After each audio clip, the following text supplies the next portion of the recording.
갈라디아서 4장 1절. 내가 또 말하노니 유업을 이을 자가 모든 것의 주인이나 어렸을 동안에는 종과 다름이 없어서 그 아버지가 정한 때까지 후견인과 청지기 아래에 있나니, 이와 같이 우리도 어렸을 때 이 세상의 초등학문 아래 있어서 종노릇 하였더니, 때가 참에 하나님이 그 아들을 보내사 여자에게서 나게 하시고 율법 아래 나게 하신 것은 율법 아래 있는 자들을 속량하시고 우리로 아들의 명분을 얻게 하려 하심이라. 너희가 아들임으로 하나님이 그의 아들의 영을 우리 마음 가운데 보내사 아빠 아버지라 부르게 하셨으니, 그러므로 내가 이후로는 종이 아니요 아들이니 아들이면 하나님으로 말미암아 유업을 받을 자니라. 아멘.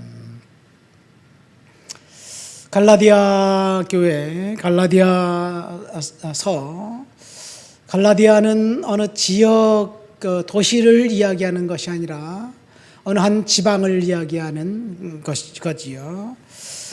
그러니까 사도 바울이 갈라디아 지방에 속한 교회들에게 보낸 편지가 갈라디아 교회입니다. 갈라디아 교회 지방에 있는 도시들은 비시디아, 안디옥, 이고니움, 루스드라, 더베와 같은 도시입니다. 그러니까 사도 바울이 1차 전도 여행 때 고생하면서 방문했던 그 도시에 있는 교회들입니다. 그리고 2차 전도 여행 때는 이 도시를 역순으로 방문하던 중간에 이제 그 마케도니안 환상을 보고 유럽으로 건너가지요. 이렇게 사도 바울이 고생하면서 교회를 세웠는데, 이 교회에 거짓 선생들이 찾아와서 이제 교회들을 유혹하고 공격합니다.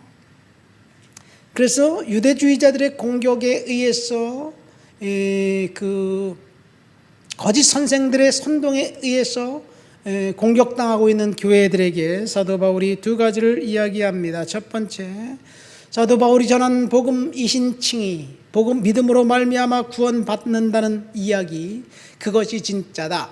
유대주의자들이 이제 율법도 지켜야 한다고 이야기하는데, 그런데 율법도 지키고 할례를 받아야 구원받는다는 사실은 거짓이다. 유혹의 공격에 속지 말라는 경고를 날립니다. 두 번째, 사도 바울이 갈라디아서 쓴 이유는 심지어 바울의 사도권까지 공격을 받고 있습니다. 유대주의자들이 그 바울 걔 예수님의 제자였어? 아닌 거로 알고 있는데, 뭐 그렇게 이야기하면서 살짝 흘리면서 사도 바울은 사도가 아니다라고 이야기합니다. 그래서 그는 자신의 사도권을 주장하면서 율법으로 말미암아 구원받을 수 있는 것이 아니라 오직 하나님의 아들 예수 그리스도로 말미암아 구원받게 된다는 사실을 이야기하면서, 오늘 본문 말씀에 보니까 1절에 유업을 이을 자가 모든 것의 주인이나 어렸을 때는 종과 다름이 없이 후견인과 청지기 아래 있지 않겠느냐, 이런 이야기를 하면서 몽학 선생 초등교사 이야기를 합니다. 사실 로마가 지배하고 있었던 그 시대에 로마 영향권 아래 있었던 종은 다른 시대에 있었던 종과는 특별히 확실히 다릅니다. 이 북아메리카, 미국 땅에 있었던 종들, 노예들은 흑인들이지요. 흑인들은 열등 시민 취급을 받고, 하나님이 그들은 노예로 종으로 아예 지정해서 창조했다, 뭐 이렇게 심각하게 주장하는 사람들도 있습니다. 그래서 노예는 사람이 아니다, 말하는 짐승이다, 뭐 이렇게 생각을 합니다. 그런 생각은 어느 시대나 다 동일해요. 그래서 노예에게 인권을 주지 않고 권리를 주지 않습니다. 왜냐하면 인권을 주고 권리를 준 다음에는 그 노예들을 마음대로 부려먹을 수가 없기 때문에 그렇습니다. 그런데 로마 시대의 노예들은 약간 양상이 달랐어요. 왜 그러냐면 전쟁에서 포로로 잡아온 사람들이 노예였는데, 전쟁에서 승리하면 포로로 잡아온 포로들은 쓸모 있는 사람들만 잡아온 거예요. 그렇죠. 젊은 여성들, 노동력의 가치가 있는 사람들만 잡아왔어요. 그 다음에 젊은 남자들, 어린아이들과 노인들은 필요 없으니까 죽여버리고 남겨두고 노동력 가치가 있는 사람들만 데리고 왔어요. 그러다 보니까 노동력 가치라는 것이 정복지에서는 인텔리들이에요. 리더 그룹에 있는 속한 사람들입니다. 그래서 로마에 온 그 노예들은 대부분 학문이 고상한 사람들이에요. 그래서 어느 그 집정관이라든가 어느 귀족의 노예가 수많은 사람들이 있는데 그 중에 똑똑한 노예, 공부를 많이 한 노예들이 많이 있어요. 심지어 자기보다 학문이 높습니다. 그래서 그 노예에게 그 귀족의 자녀들의 교육을 시킵니다. 이것이 초등교사예요. 몽학 선생이에요. 그러니까 이 노예가 우리로 말하면 사소삼경을 다 떼고 맹자공자를 다 뗀 사람이 과거 시험 공부를 하기 위해서 자식들을 개인 교수해 주는 거고 똑같은 얘기입니다. 그러니까 귀족 출신의 노예를 선생으로 두고 큰 그 아이는 크면 자기의 선생인 노예를 존중하겠죠. 그렇죠. 뭐 정상적이라면 그렇겠지만 비정상적이면 그렇지 않게 되고요. 그래서 그렇게 큰 이제 주인이 된 노예 그 아들이 자기 그 선생 노예를 해방시켜 주기 위해서 그 신전에 가서 해방 증서를 써서 이제 이 노예는 해방되었다라고 증서를 써주는 것이 그게 해방 노예예요. 그래서 그 사람은 해방되면 더 이상 노예 신분이 아닙니다. 이것이 바로 예수 그리스도께서 십자가에서 흘리신 보혈의 죄값이고 피값이에요.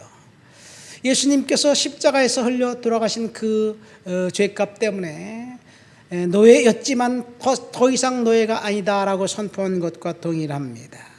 어쨌든 이런 노예들의 상태의 노예들의 후견인 아래에 이제 그 상속자가 있지만 때가 되면 나이를 차면 그 상속자의 지위를 얻게 된다는 이야기를 하면서 초등교사 이야기를 합니다. 이것이 바로 2절 정한 때까지 후견인과 청지기 아래에 있게 한다는 말씀입니다. 그런데 이 후견인과 청지기가 율법 그 5절 말씀에 보니까 율법 아래 있는 자들을 속량하시고, 이 초등교사가 율법이라는 이야기예요.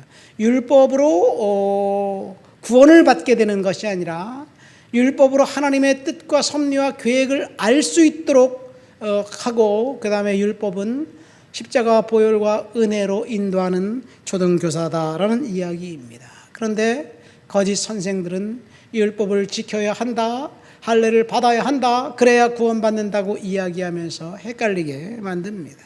사실 우리가 왜 헷갈립니까? 긴가민가 하기 때문에 헷갈리는 거예요. 그렇죠? 이 윤석열 대통령이 진짜 내란죄를 저질렀을까? 이 대통령이 무슨 내란을 저질러? 이미 통치하고 있는 왕인데, 대통령인데, 쿠데타를 일으키는 사람은 정권을 뺏으려고 일으키는 사람이 아닐까?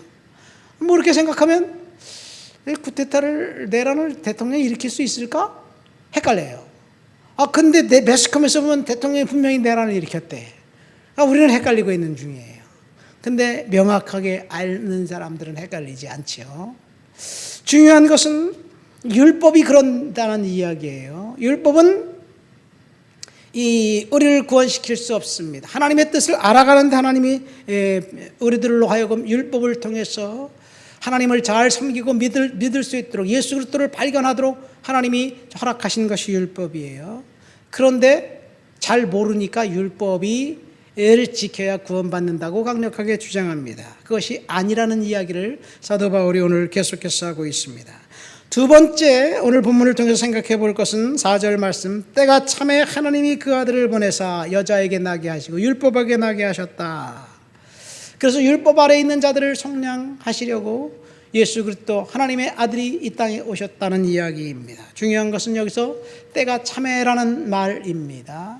하나님의 계획과 하나님의 섭리는 이제 그 하나님의 작정하신 시간표대로 움직이고 있습니다. 우리가 이 땅을 살아가는 동안 하나님의 때가 차기 전까지 뭔가 성급하게 구하려고 얻으려고 절치부심할 필요성이 결코 없다는 이야기이기도 합니다.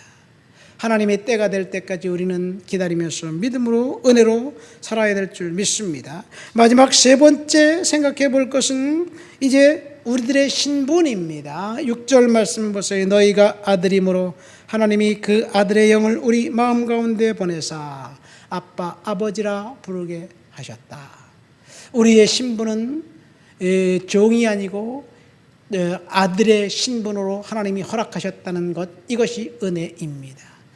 이 우리의 신분을 세탁해 주신 이유는 십자가와 보혈의 은혜 때문에 그렇습니다. 우리는 하나님의 아들로 하나님의 아버지로 모신 그 자녀로서 은혜 가운데 오늘도 살아가야 될 줄 믿습니다. 모든 일들은 하나님의 작정하신 섭리 가운데 있다는 사실 우리는 믿고 하나님의 섭리 앞에 복종하며 오늘도 내가 하나님 순종하겠습니다, 그런 자세로 살아간다면 하나님의 은혜가 저와 여러분들에게 임하게 될 줄 믿습니다. 하나님 아버지 감사합니다. 오늘도 주님 앞에 나와 주를 높여드리고 주를 찬양하고 주를 예배합니다. 믿음으로 은혜로 살아갈 수 있도록 주여 도와주시옵소서. 예수님 이름으로 기도합니다. 아멘.